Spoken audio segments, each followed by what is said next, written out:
জীবন চলার পথে সব কথা সবার কাছে বলতে নেই, কিছু কথা গোপন রাখতে হয়। যেমন আপনার ইনকাম, আপনার অফিসে প্রমোশন, তারপরে আপনার ভবিষ্যৎ পরিকল্পনা, ইভেন কি আপনার দুর্বলতা, এইগুলি যতটুকু সম্ভব যদি আপনি গোপন রাখতে পারেন আপনি ততই ভালো থাকবেন। ধরুন আপনি একটা ব্যবসা পরিকল্পনা করতেছেন, কারোর সাথে শেয়ার করলেন, তার কাছে সেটা ভালো নাও লাগতে পারে, কারণ প্রত্যেকটা ব্যক্তির আইডিয়া একান্তই তার নিজের, এটা অনেক ইউনিক হয়, সেইভাবে তার স্ট্র্যাটেজি বিল্ড আপ করে।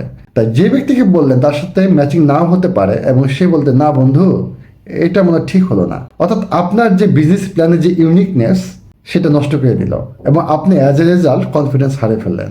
তারপরে আপনি মনে করেন যে আপনার ইনকামের কথা কারোর সাথে শেয়ার করলেন যে আমার তো প্রমোশন হয়েছে, আমার আর্নিং বেড়ে গেছে।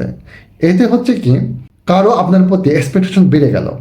যখন সে পাবে না সেই অনুযায়ী আপনার কাছ থেকে, তখন সে হিডেনলি আপনার সাথে শত্রুতা শুরু করবে, যেটা আপনার জন্য ভয়ঙ্কর হলেও হতে পারে। দ্বিতীয়ত হচ্ছে আপনার দুর্বলতা। দুর্বলতা কাউকে বলতে নেই, কারণ আজ যে আপনার যে বন্ধু, কাল সে আপনার বন্ধু থাকবে কিনা সেটা কেউ বলতে পারে না। তখন সেই ব্যক্তিটি আপনার দুর্বল স্থানে আঘাত করবে। তাই জীবন চলার পথে সব সময় সব কথা সবাইকে বলতে নেই। যত গোপন রাখতে পারবেন জীবনে ততই ভালো থাকতে পারবেন। ধন্যবাদ সবাইকে।